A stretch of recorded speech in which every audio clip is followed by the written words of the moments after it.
Este é o Desafio Profissão, um programa da equipe de orientação profissional do curso de Psicologia da PUC de São Paulo, do NASCE Orientação Vocacional, em parceria com a TV PUC.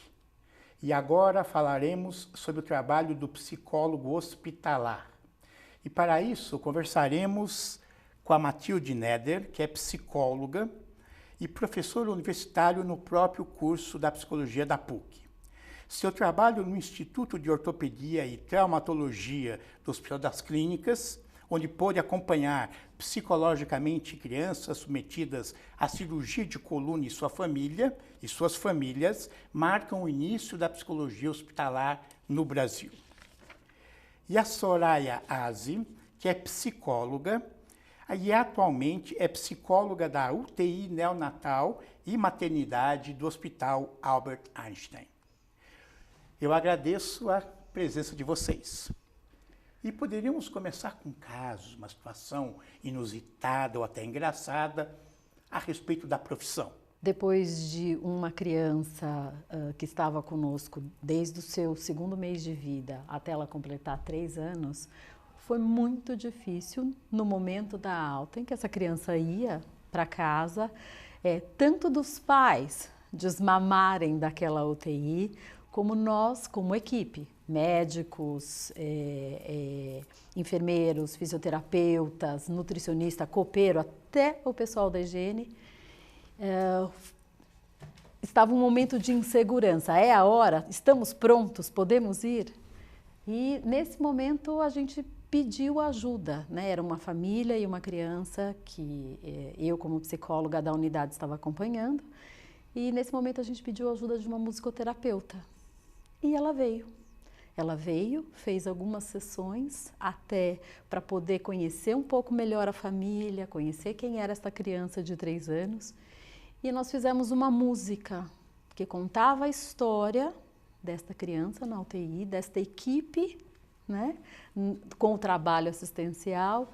E foi o fechamento, o dia da despedida dela da UTI. Né? E foi um momento assim emocionante, uma grande vitória, né? E inesquecível para toda a equipe. E eu trago esse caso até porque ele fala da importância das relações, né?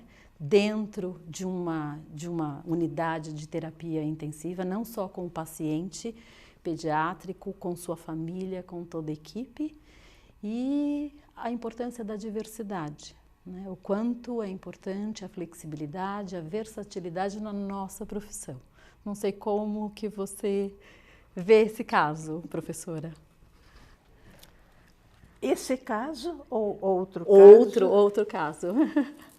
Bem, quando eu compareci ao hospital pela primeira vez, sinceramente eu não sabia o que me esperava lá.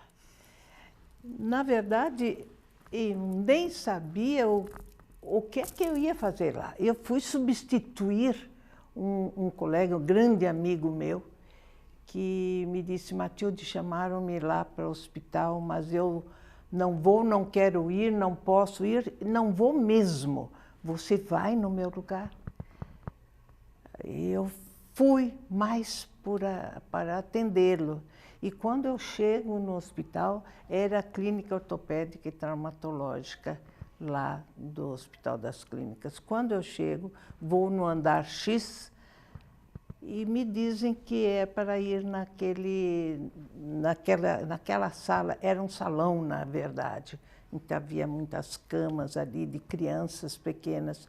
Eu olho, procuro ali, não vejo ninguém a não ser aquelas crianças que estão ali.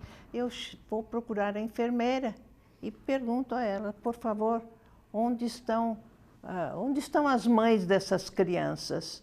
Foi a primeira coisa que eu falei no hospital. Onde estão as mães dessas crianças? Eu estava assustada de ver aquela criançadinha ali naquelas camas. Pequenas, né? Pequenas, e cirurgiadas com gesso aqui no corpinho, né? E sozinhas ali. Não estava o médico, não estava a enfermeira, não tinha mãe, não tinha coisa nenhuma. E então, primeira vez que entro num hospital, não, a primeira vez não, quando eu era criança, eu tinha ido ao hospital, porque eu tinha cortado um dedo profundamente, eu ainda tenho a cicatriz, e eu tinha ido por esse dedão aqui no hospital. Foi a minha entrada no hospital. Não, nunca mais tinha entrado no hospital. De repente, me pedem para ir lá. Eu vou, era para atender aquelas crianças, eu estava mais fora do que, né? Sim. Então, a enfermeira disse, as mães? Eu disse, sim. As mães estão lá embaixo. Lá embaixo onde? Estão esperando o próximo horário A hora de de visita. Uau. O próximo Que horário dor. de visita. Porque né, já vieram aqui hoje cedo, agora só à tarde, no fim da tarde, assim, tal hora. Falei, não, eu preciso das mães aqui.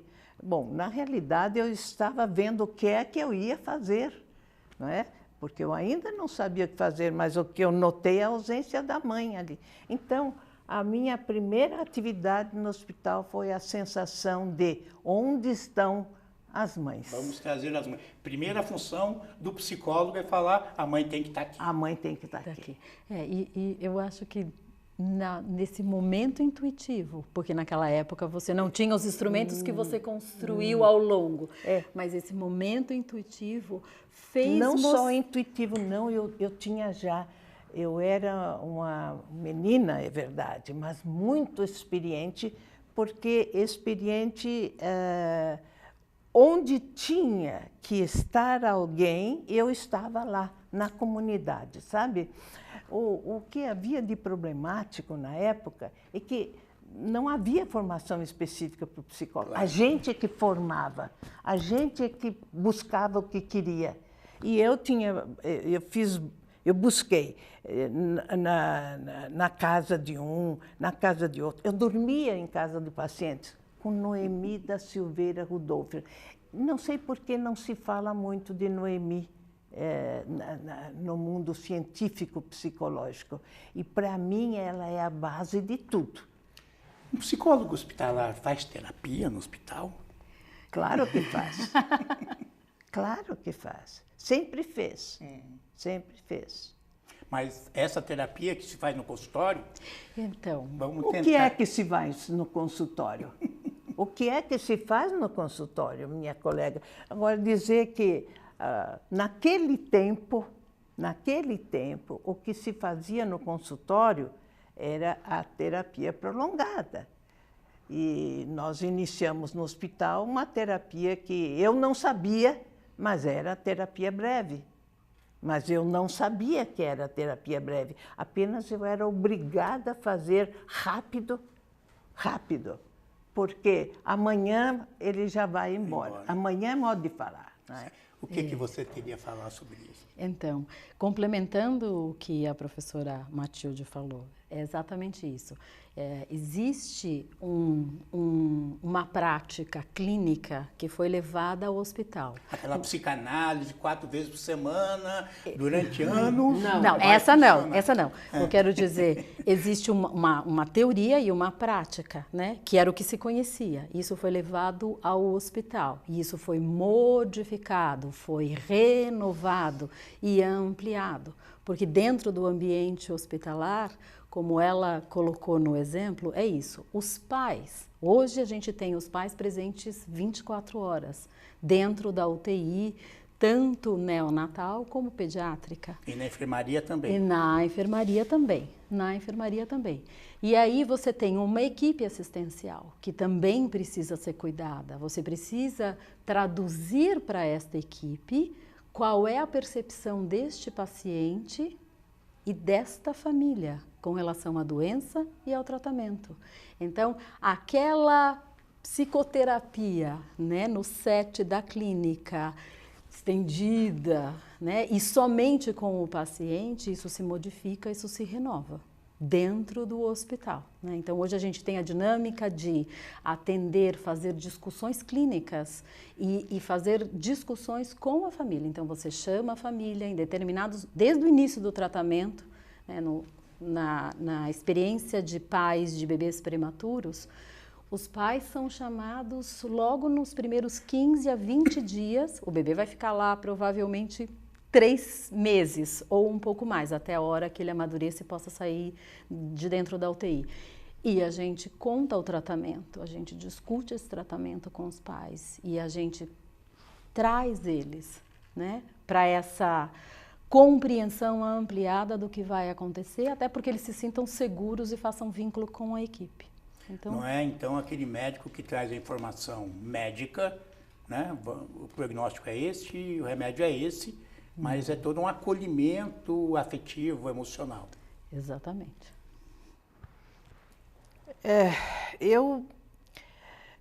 Eu não diria tanto assim de chamar, porque naquela época, no início, não se chamava, a mãe estava lá.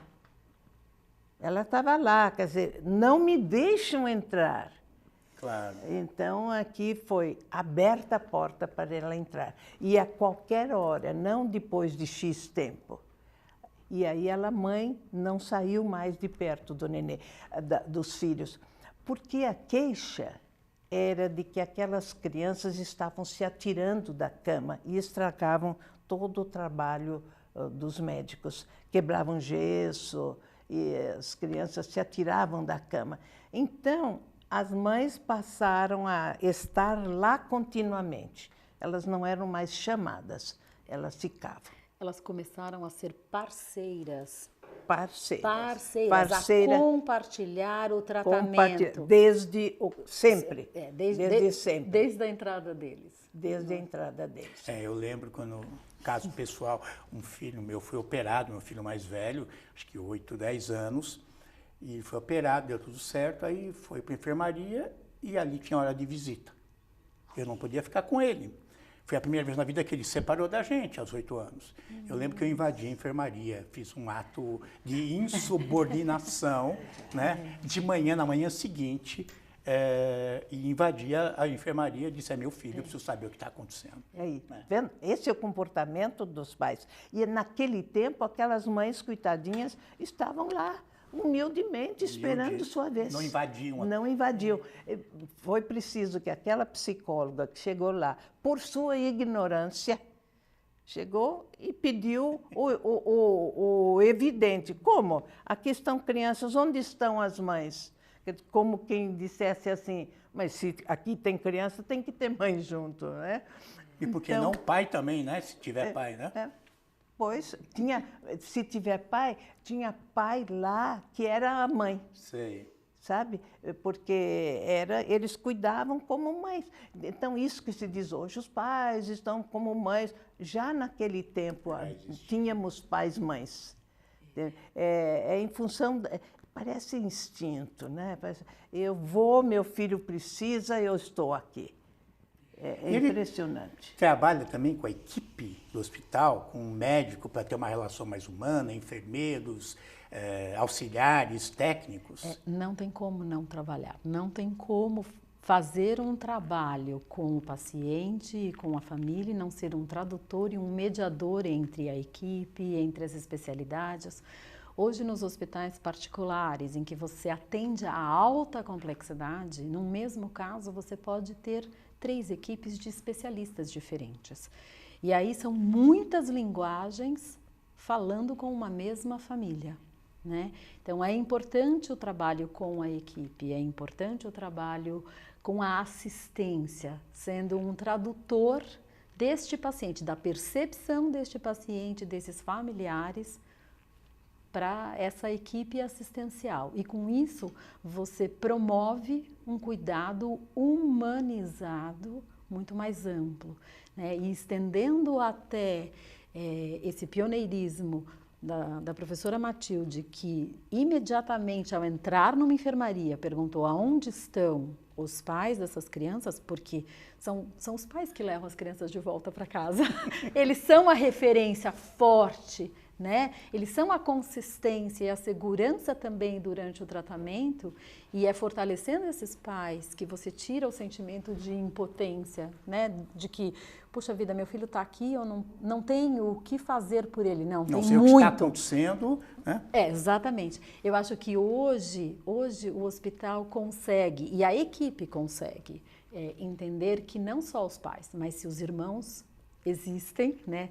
Tanto os menores, os mais novos, quanto os mais velhos daquela criança podem participar desse tratamento, podem fazer a visita, podem ter aquela brecha da criança que ela está num dia sem desconforto, sem dor, poder brincar, poder mostrar o sadio dela, né? A existência e a motivação dela de viver, brincar com seu irmão, brincar com seu melhor amigo, né? Trazer os melhores amigos para um momento, né, da criança hospitalizada e dos amigos. Então, é um trabalho estendido. Por isso que a gente falou, não é um trabalho do consultório que você só faz o trabalho com o paciente. É um trabalho amplo. Né? E aí junta também hoje com o movimento dos palhaços, né? Dos doutores da alegria também trabalham exatamente nesse sentido de... Eu diria que existem uma série de atuações, né? Então, hoje, tanto os hospitais públicos como os hospitais privados têm a sua brinquedoteca, né? Tem trabalhos de pedagogos, a pedagogia hospitalar, a escola entrou no hospital. Então, tem a continuidade da escola para os pacientes que ficam longos períodos. Então, tudo isso é um trabalho dinâmico, é um elo, né? E a atuação do psicólogo hospitalar é de extrema importância nesta complexidade. E ele precisa conhecer também o que está acontecendo com o paciente fisicamente? Ou não é necessário? Os pais? Não, o psicólogo. O psicólogo. Ah, sim. Ele naturalmente procura saber, o psicólogo se inteira. Se o psicólogo não vai saber, é estranho. É estranho que ele não vá saber. Ele automaticamente ele vai sabendo, porque ele vai ser o elemento de ligação. O que era preciso ser feito e se fazia na época é não aceitar a responsabilidade total das informações ao paciente, porque a tendência era essa, já que você está aqui, você vai, você faz. E o psicólogo tinha que tomar o cuidado de agir, trabalhar com, porém, o médico na frente. Eu era um médico que tinha que estar respondendo pela situação. E isso a gente sabia fazer muito bem. Estava ao lado de.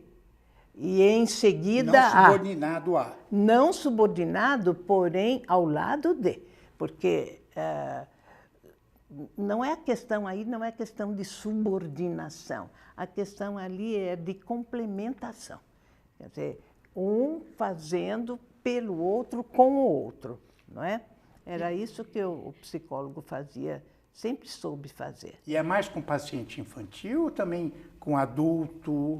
Não, o psicólogo hospitalar hoje, ele está em todas as áreas. Todas as áreas. A nossa experiência hoje, com mais de 20 psicólogos dentro de um hospital particular, a gente tem os psicólogos hoje em todas as unidades. Então, na UTI pediátrica e psicólogos de referência. Ou seja, psicólogos que trabalham diariamente, acompanham tanto os pacientes como a equipe.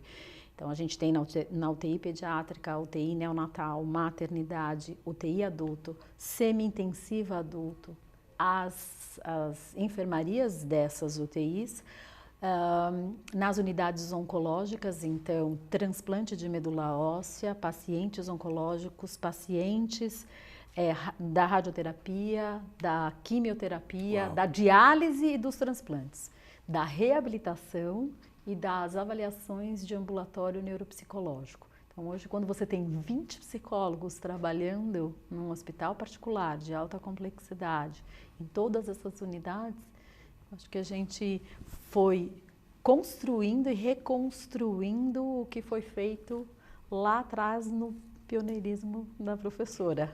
E nos hospitais públicos mais de pequenas cidades, cidades médias, tem um psicólogo já, não? Eu sei que o Hospital das Clínicas tem, né? Então, eu acho que eu não queria falhar na minha resposta, né? A gente sabe que alguns hospitais têm, mas eu não conseguiria te dizer se todos os hospitais. É porque alguns têm médico, tem, né? Eles têm o psicólogo, o que é assim, um psicólogo, ou pelo menos um psicólogo, assim, eles têm.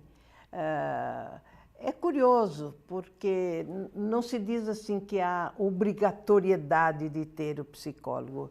Mas não tem uma lei que diz é obrigatório ter. Mas o psicólogo procura o hospital e o hospital procura o psicólogo. É interessante que a gente encontra nos hospitais hoje o psicólogo com relativa facilidade. Que bom. Isso é muito bom, sim. Os cursos de psicologia, nos moldes atuais, formam esse profissional para o hospital? Como é que formam, você... sim. Sim? Formam, sim. Não assim com a psicologia hospitalar, mas no último ano do curso de psicologia tem a disciplina. Optativas, né? Eu não sei se é optativa, eu não sei, isso eu fico devendo para você. Mas tem a psicologia hospitalar. E a professora ou professor dessa disciplina, na graduação, no último ano, é também professor nosso na especialização. Sei. Sabe? Então, nós formamos uma unidade, uma corrente. É um bom trabalho que se faz na preparação do psicólogo. Eu até ampliaria e complementaria, né? Hoje, tanto nos hospitais públicos como particulares, você já tem os estágios. E estágios em psicologia hospitalar muito bem estruturados. Então pressupõe-se que tem um psicólogo lá. Exatamente, tem. Uma psicóloga, um psicólogo. Tem. Então, eu posso dizer da experiência do nosso hospital particular, né? Em que a gente recebe os alunos desde o 3º ano, né? E temos tanto a residência para a psicologia como a residência multiprofissional, em que dentro do nosso escopo a gente também tem os residentes das outras áreas e dá esse suporte. A gente sabe que existem linhas na psicologia, eu não sei todas, mas a linha psicanalítica, a linha comportamental, com suas várias vertentes, a psicologia sócio-histórica e outras, né? Como é que faz? Cada um tem a sua abordagem, né? Isso é unificado? Existe uma linha ou ele pode ir? Eu tenho uma interpretação, não uma terapia mais psicanalítica, outro tem mais comportamental. Isso é bem agregado ou não? Pois não. Eu posso dar relatar para você a minha experiência enquanto professora de psicologia no curso de formação de psicólogos. Enquanto professora de psicologia, eu entendi, minha formação básica na época era a psicanalítica. Mas eu entendi, na época, que eu deveria passar para o aluno a postura de não só sou psicanalista, mas existem tais possibilidades. Então, eu dava a disciplina de psicologia, o psicólogo no hospital, ou a função do psicólogo no hospital, mas eu colocava o psicólogo com a formação dele, né, diversificada. Sim. Então, admitia a possibilidade daquele querer ver e estudar mais a psicanálise, aquele outro a comportamental. Então, dava oportunidade para eles conhecerem com diferentes professores as diferentes posições. E cada um que vai escolher o que quiser. Então, apesar da minha tendência, eu entendi na época que o aluno tinha o direito de conhecer as diferentes posições. Então, eu tinha um professor assistente, na época, da psicanálise, na linha junguiana, na comportamental, na isto, na outra. E eu era bastante criticada na época. Sim. Porque cada linha pretendia que a sua fosse privilegiada. Preponderante. E isso eu não fiz. Como você vê isso num lugar que tem 20 psicólogos? Nossa, eu acho a sua pergunta e o que a professora colocou espetacular, tá? O mundo do hospital é o mundo da complexidade, né? Eu acho que nos dias de hoje é impossível você não compreender que a diversidade, a pluralidade e a necessidade de se compreender um paciente fragilizado fisicamente e emocionalmente sobre várias instâncias, né? Então, e eu acho que tem uma outra questão aí envolvida. Quem está trabalhando, o psicólogo que está trabalhando com o paciente, ele tem que se sentir confortável e tem que se sentir confiante com a sua escolha. Então, eu diria para aqueles que querem seguir esta profissão, faça a faculdade, né, de psicologia e absorva o que você puder, o máximo que você puder, de todas as oportunidades que você tiver. Escolha uma técnica, vá em frente com ela, né? Confie nela, acredite nela, porque ela vai ser necessária para o seu paciente, o seu familiar e a sua equipe. A equipe é diversa. Você imagina no universo hoje eu trabalho num hospital, o Einstein tem 15 mil funcionários. Como é que uma técnica e uma prática só vai dar conta de 15 mil funcionários, né? E um turnover enorme de pacientes, né? Então, assim, quando eu contei o meu primeiro caso, eu quis dizer isto. Eu precisei, depois de 3 anos, né, cuidando de uma criança que chegou, um bebê que chegou com seus 2 meses, teve o diagnóstico de leucemia com os 2 meses e só saiu. Ela ficou 3 anos consecutivos. Ela não teria condições de sair se eu não tivesse a ajuda dessa psicoterapia, que foi a musicoterapia. Então, é isso. Eu agradeço as contribuições e até o próximo Desafio Profissão.